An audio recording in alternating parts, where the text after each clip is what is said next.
Dan musannif menjadikan kitab ini berpasal-pasal. Dan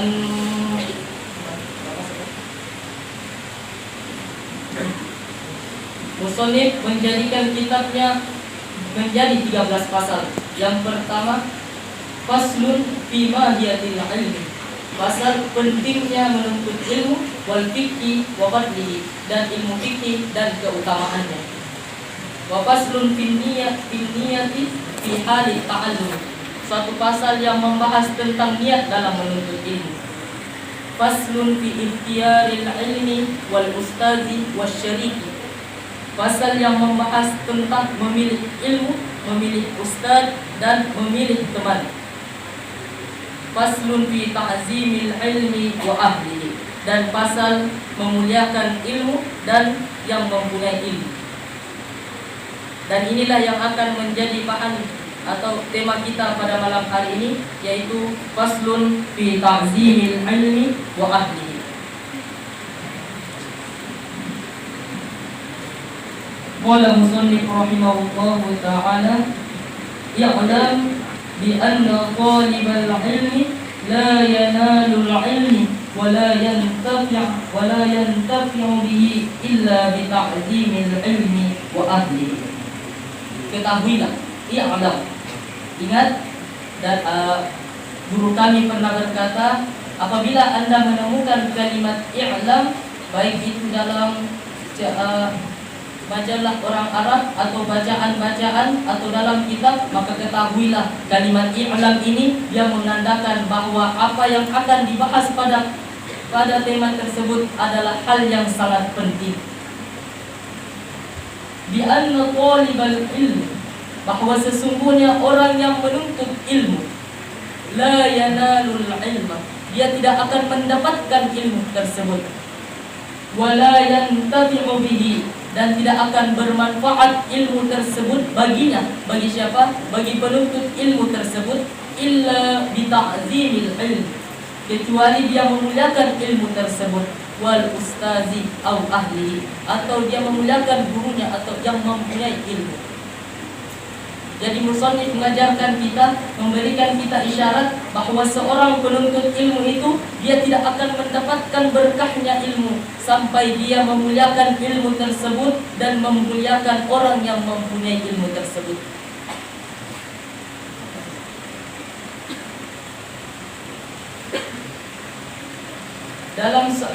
Di dalam satu riwayat mengatakan, kila, dia dikatakan, man wasala illa bil hurmati, tidak akan sampai, tidak akan sampai, man, orang yang sampai tersebut, illa bil hurmati, kecuali dia memuliakan ilmu. Maksudnya seorang penuntut ilmu, dia tidak akan mendapatkan ilmu tersebut ataupun tidak akan bermanfaat ilmu tersebut baginya illa bil hurmati, sampai ia melakukan penghormatan kepada ilmu tersebut dan melakukan penghormatan kepada yang memiliki ilmu. Wa ma saqata man saqata illa bitarkil hurmah, dan tidak akan jatuh orang yang jatuh hingga dia meninggalkan penghormatan. Maksudnya, apabila ada seseorang yang hina, selalu dihinakan, dia tidak akan benar-benar hina, dia tidak akan benar-benar jatuh sampai dia meninggalkan yang namanya menghormati ilmu dan menghormati gurunya. Contohnya, ada orang yang dianggap bodoh, ada orang yang dianggap tidak tahu sesuatu. Dia dianggap bahwa ini orang tidak ahli, jangan dipikir orang bodoh gini. Tapi orang tersebut dia tidak meninggalkan penghormatan kepada gurunya, maka ketahuilah orang ini adalah orang yang mulia. Sama halnya di pesantren Jampalagia, ada seorang alim ulama yang sekarang menjabat sebagai wali pimpinan, wakil pimpinan. Beliau ini dulunya dianggap bodoh sekali oleh teman-temannya. Ketika temannya membaca Sarah Jurmiyah, dia masih membaca matan. Sama halnya kita yang umpamakan dia sedang belajar tambah-tambah, temannya sudah belajar sin konstan. Nah, begitu perumpamannya. Namun apa yang dilakukan oleh wali, apa yang dilakukan oleh ulama ini dia tidak pernah ada yang mendahului dia mengisi baknya gurunya. Karena di Campalagian saat itu gurunda nang Andre Gurunda Abdullah Latif, beliau ketika ingin mandi yang mengisi bak airnya itu adalah santrinya sendiri. Dan ulama ini, wakil pimpinan yang sekarang ini, dialah orang yang pertama yang mengisi bak airnya gurunya. Dan apa jadinya sekarang? Dia adalah wakil pimpinan yang dianggap bodoh oleh teman-temannya dahulu. Bahkan ada teman yang berkata bahwa kalau kau jadi ustaz, kami jadi ulama. Kalau kau jadi ulama, maka kami jadi ulama besar. Dan apa yang terjadi sekarang? Justru sebaliknya, beliaulah yang menjadi ulama besar di tanah Mandar. Oleh karenanya, ketika kita menuntut ilmu, yang paling penting saat itu ialah memuliakan ilmu, memuliakan guru. Biarlah saat ini kita tidak tahu apa-apa, asalkan satu hal yang paling penting, yaitu memuliakan gurunda.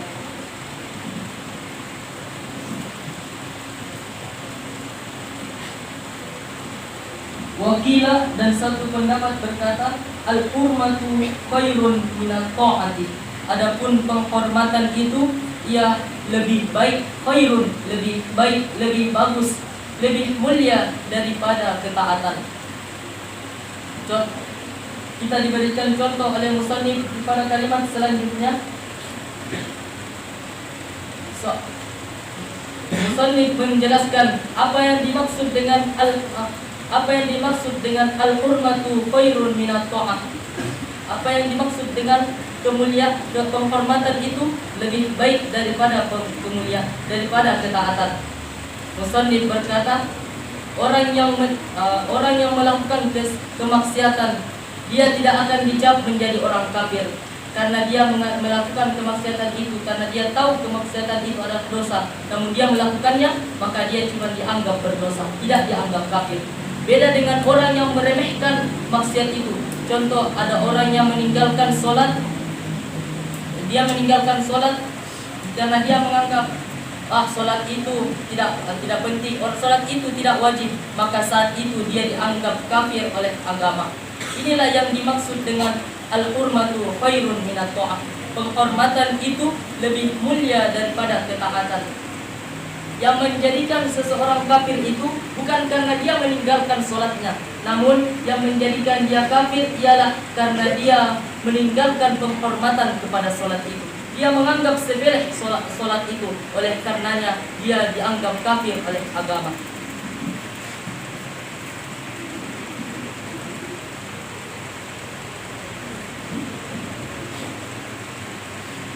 Qala Ali karramallahu wajhahu, dan berkata Imam Ali yang dimuliakan Allah atasnya, ana abdun, saya adalah hamba, aku adalah budak.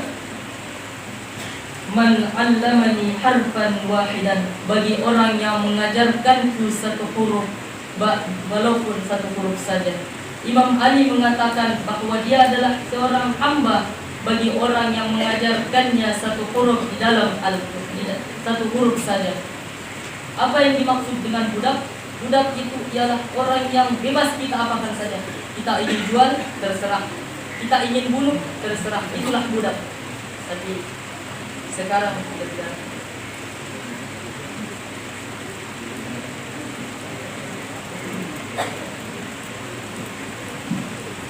Kemudian musannif menjelaskan bahwa dari menuntut di antara sekian banyak dari memuliakan guru itu, di antaranya ialah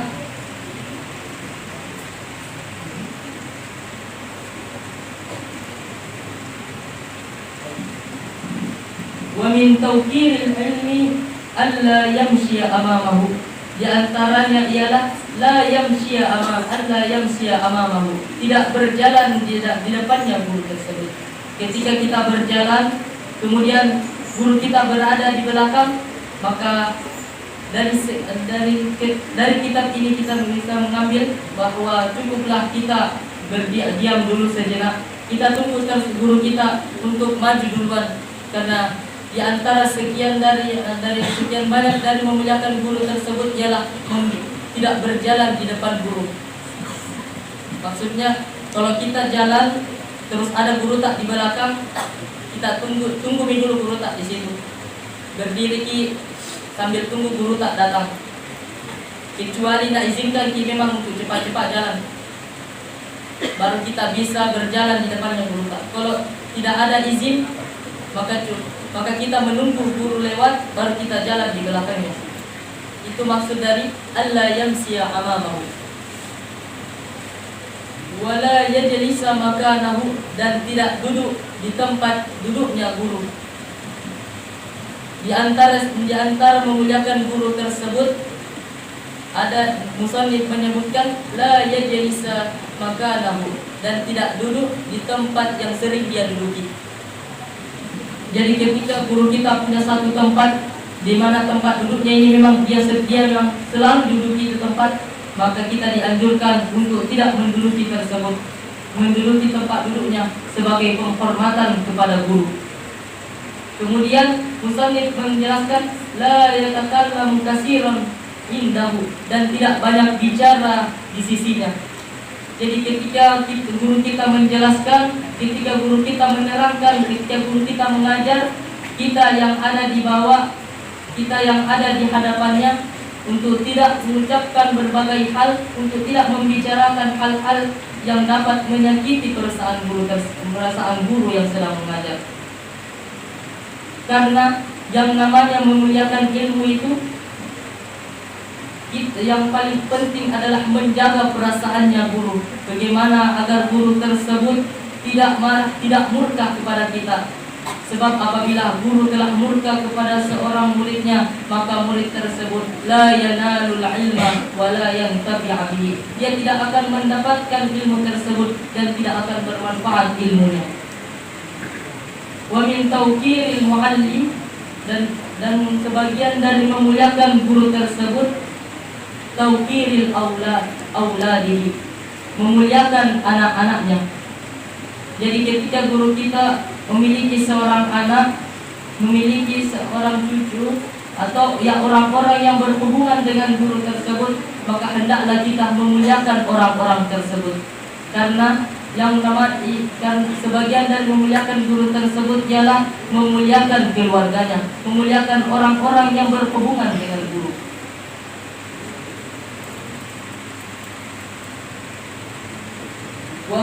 Dan musannif berkata, wa kana ustazuna Syekhul Islam Burhanuddin Sahibul Hidayah, dan budak ustaz kami Syekh Islam Burhanuddin Sahibul Hidayah, pemilik kitab Al-Hidayah, yahki, dia bercerita, dia menghikayatkan suatu cerita, anna wahidan min kibaril a'immati Bukhara, sesungguhnya salah seorang dari pembesar dari Bukhara atau imam-imam Bukhara, kana yajlisu makana darsi, adanya dia sedang duduk, sedang mengajar di suatu tempat pelajaran.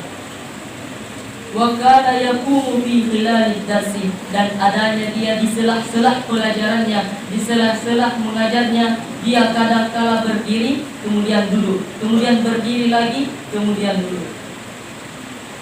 Wasa'alu anhu, kemudian murid-muridnya bertanya, kenapa beliau selalu berdiri? Wa yaqulu, dan berkatalah guru kami, inna ibna ustazi, sesungguhnya anaknya ustazku, sesungguhnya anaknya guruku, yal'abu ma'as sabiyina fil fisatabi, adanya dia sedang bermain dengan anak-anak kampung, anak-anak daerah tersebut, fisatati, di jalan-jalan, di jalan kecil atau di lorong-lorong. Ditafsirkan bahwa ketika anak-anak tersebut bermain, mereka sampai ke depan pintu masjid. Oleh karena itu, wa idza ra'aituhu, apabila saya melihat anak tersebut, anaknya ustazku, fa aqumu, maka saya berdiri di ta'zimil ustazi, untuk memuliakan guruku. Inilah bentuk kemuliaan seorang murid kepada gurunya. Tak kala dia melihat anaknya gurunya sedang bermain, ketika dia melihatnya, dia berdiri untuk memuliakan gurunya. Namun kata memuliakan di sini perlu ditafsirkan bahwa ketika anak tersebut melakukan dosa, kita biarkan saja bahwasanya anaknya di guruku. Kita mengatakan anaknya di guruku, tidak apa-apa disalah, tidak apa-apa dibuat salah. Tidak, bukan begitu yang dimaksud dengan al-hurmah, penghormatan. Tapi yang dimaksud dengan penghormatan ialah ketika dia melakukan kesalahan, kita menegur, kita memperbaiki kesalahannya dengan cara memberitahukan kepadanya bahwa hal yang dilakukannya itu salah. Itu yang dimaksud memuliakan anak guru. Bukan membiarkannya terjerobos dalam kesesatan atau kemaksiatan.